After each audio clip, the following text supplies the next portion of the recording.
শ্রী গুরু জয়, শ্রী গুরু জয়, শ্রী গুরু জয়।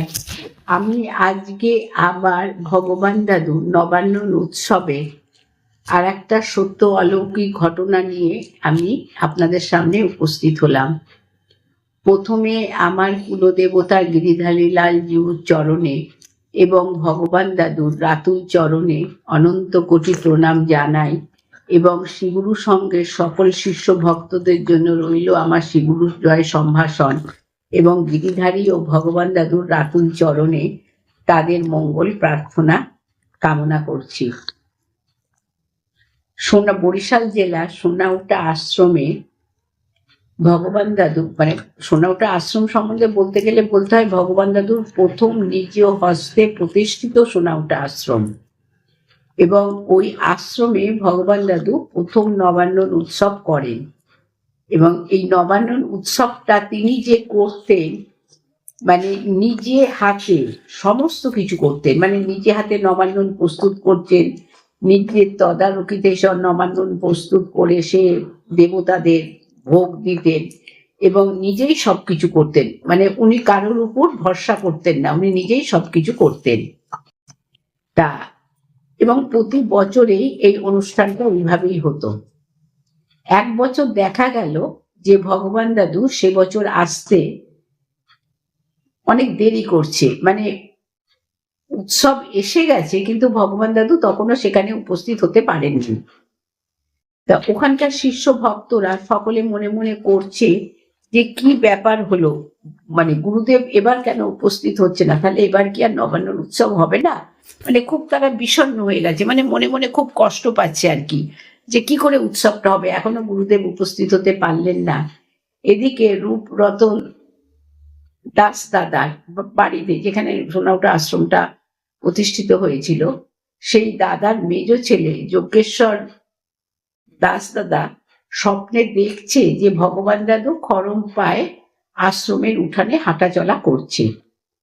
খুব ভোর বেলায় যজ্ঞেশ্বর দাদা নৌকা নিয়ে আমুয়া স্টিমার ঘাটে চলে গেলেন এবং সেখানে গিয়ে অবাক হয়ে গেলেন যে স্বপ্নের সাথে কি মিল।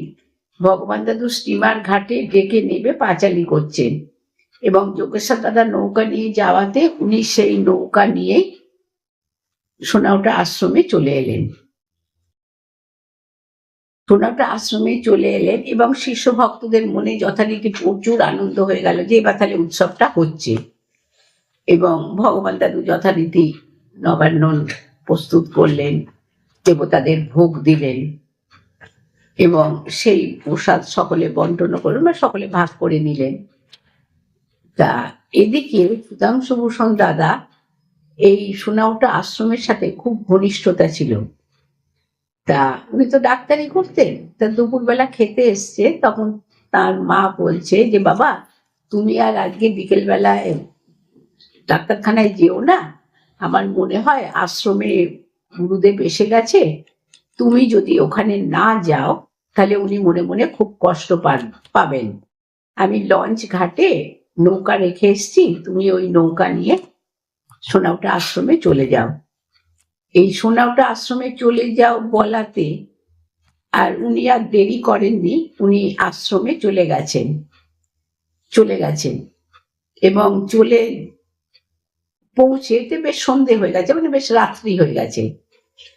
তা তখন ভগবান দাদু একদিন সেবায়েতকে বলছে যে বাবা ওনাকে প্রসাদ দাও, সুধাংশু দাদাকে প্রসাদ দাও। তখন বলছে প্রসাদ কি করে দেয়া যাবে, প্রসাদ তো দেয়া যাবে না, প্রসাদ দেয়া যাবে না। তখন বলছে যে প্রসাদ তো সব দেয়া হয়ে গেছে। তখন বলছে যে প্রসাদ দেয়া হয়ে গেছে, কি করে এখন প্রসাদ দেয়া যাবে, লজ্জায় পড়ে গেছে আর কি, সেবায়তকে ভগবান দাদু বলছে।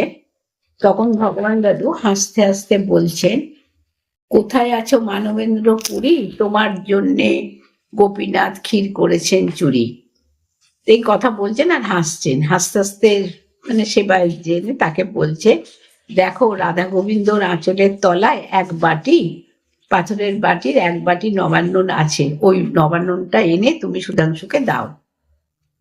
তখন সেবায়ত ভাবছে যে এটা কি করে সম্ভব, আমরা তো সব প্রসাদ বন্টন করে দিয়েছি, সবাইকে দিয়ে দিয়েছি, দিয়ে 12টা বাটি, পাথরের বাটি ধুয়ে মুছে পরিষ্কার করে রেখেছি।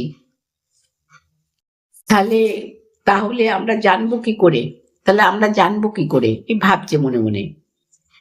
তখন সত্যি সত্যি গিয়ে দেখে রাধা মাধবের মন্দিরের মানে আঁচলের তলায় এক পাথরের বাটি করে নবান্ন রয়েছে, এবং সেই নবান্নের মানে সুধাংশু দাদা খেয়ে বলছেন যে এত অপূর্ব স্বাদ যা জীবনে ভোলা যায় না, মানে এত সুন্দর স্বাদ জীবনে ভোলা যায় না, মানে ভোলা যায় না। তা এই প্রসঙ্গে একটা কথা না বললেই নয়।